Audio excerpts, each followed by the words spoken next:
Hello everyone, it's Retroaction. Welcome back to another Star Wars Micro Galaxy Squadron review.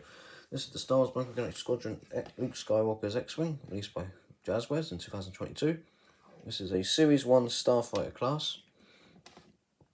And, well, we've got the ship here, but let's get into the packaging, as always, which is what we do first. Right, so we've got Star Wars, we've got Launch Edition, we've got Micro Galaxy Squadron, Luke Skywalker's X-Wing with the beautiful silver foil going on, reflects, awesome. Number 15, that little logo down there is Jazzwares. Some great artwork of TIE fighters flying past. With the cockpit, we got, well, a picture of the figure fitting into the cockpit. Got the cool figure insert. It's a Series 1 vehicle, Star Wars. Got some ships and an explosion, including a Star Destroyer.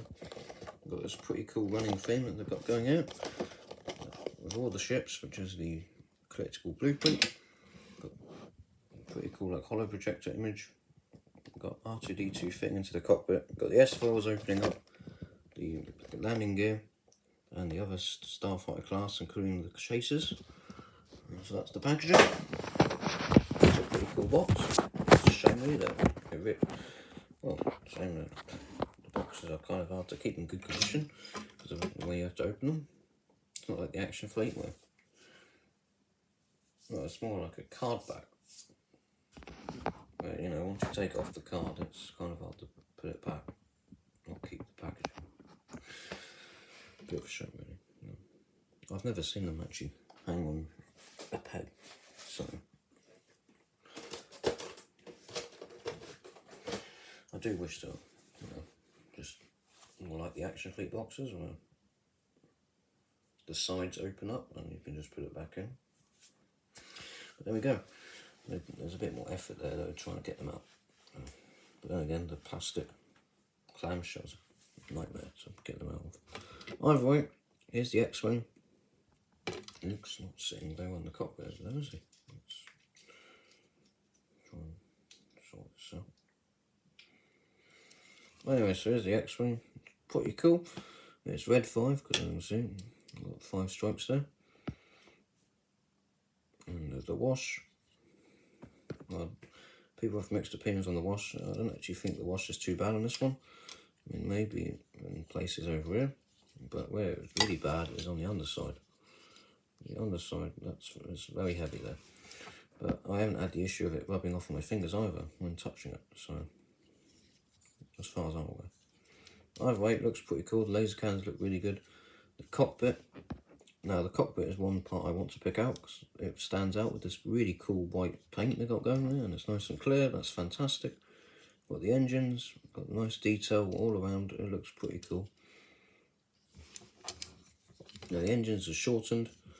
That's because Action Fleet was as well, and there's a reason behind that. A group designer said it's to stop people from painting themselves, so it's a safety concern. But yeah, again, they seem to be keeping that up with the Action Fleet there. That design trait of having the X-Wing with 2 shortened engines. So all 4 the same size, same length. Nice detail at the back there. Either way, let's get into the figures. So if we open up the cockpit, we have our Luke Skywalker figure. Let's get him out. And of course, we have our R2-D2, which is another feature. Is push on this button at the bottom here, or spring, or whatever it is, and R2-D2 comes out, which is pretty cool. Right, so here's the Luke Skywalker figure. And of course, you need to have this going for this line, so it's really cool to have a Luke Skywalker figure in this line. Looks good. Could have done with better paint. Could have done with more paint even, but for what it is, it's not a bad figure at all. It's pretty cool.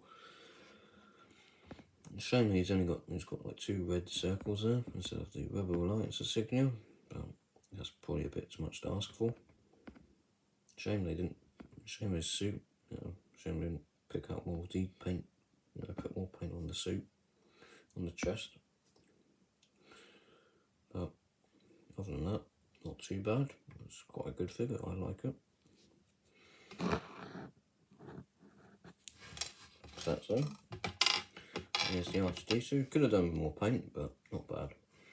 R2-D2 could have definitely used more paint, but you can make out his eye. And, yeah, the detail on the dome is a bit off, the paint, but you know, overall, not bad. Pardon me. Again, definitely need these figures in the line. these two in particular. So, both very important characters. Either way, you can see it fits in there really well. Looks great. Let's put the astromechs in, so let's get Luke back in. And the cool thing about this line is the figures don't have the bases anymore. So that's kind of neat. Action Fleet, all the figures have like bases. So these look much cooler, but the paint is not as good. So there is a bit of a, there's pros and cons to these. Yeah, and they're also smaller. The Action Fleet aren't really compatible with these figures. I mean, the Action Fleet figures aren't compatible with these vehicles, unfortunately. Either way, looks really cool. But now, the moment you've all been waiting for, the S-foils. Well, before we get to that, we've got some landing gear here, which we can get out from the bottom. This one's really loose. The other side isn't. Come on, maybe a bit too loose because I can't get it out.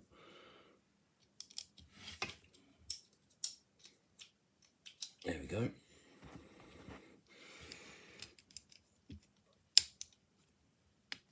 And this piece comes out.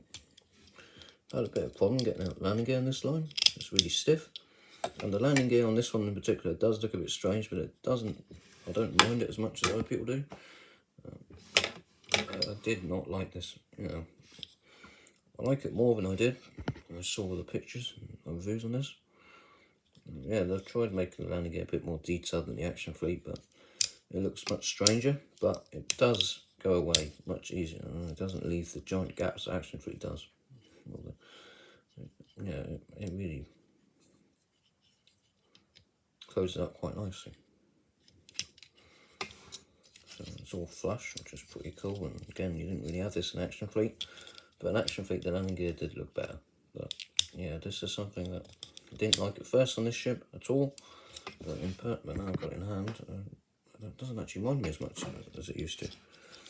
Either way, the moment you've been waiting for, the S-foils, there you have it, they've opened up, and now this X-Wing looks incredible. This is really cool. It's really good. The wash could have been better. The paint on the figures could have been better, but it's got some really cool features, like this way of getting out R2. With the S-foils open, this is fantastic. It is great. It's a great ship. It looks cool. And if we come back to the packaging, there's another added bonus thing, which they do for this whole line. And so we do with all the vehicles on the line, and that is part of the packaging can come out. It may just look like the logo with the name of the ship, but it doubles up as a diorama piece. You see, you now have this battle scene with X-Wings and TIE Fighters, and what you can do is you can set up your X-Wing next to that, and if you line all these up, you've got a pretty cool setup. Well, that's great. Yeah, not bad addition, pretty cool. I love how they include all this. They include a diorama in each one. I don't really use it, they go back in the box, but if you line them all up, it would look pretty cool. And if you had like a, if you put them all together to make the full artwork even cooler, or just as cool. So it's a great addition, and that's one of the things this line excels at. Yep, so there you have it. Overall, great vehicle. I like it. I was thinking of getting the Action Fleet one instead, but I do like this Micro Galaxy Squadron one, and again, it's more on scale with the other ships in the line. It's more on scale than the Action Fleet one was, with all the other ships. And you can see that the laser cannons there, looks good. Overall, yeah, I don't mind this one as much as I used to. I mean, the landing gear and the wash really put me off on the fact that it would come off in your fingers. Only thing that does annoy me is how these wings, one of his wings doesn't shut as well as the other one does now, recently. And every time we do these S-foils, it goes a bit wonky, but that's a common thing with this one. Either way, that's the X-Wing, great ship. It's been Retroaction. Thank you very much for watching. It's not it's one of my favourites. Not my favourite. I definitely think the detail could have been better on Luke. And again, the wash, if it wasn't so heavy, would be good. And I do like how they've toned it down for Series 2 and 3. They do look much better. Either way, it's Retroaction. Thank you very much for watching, and I'll see you next time. Bye for now.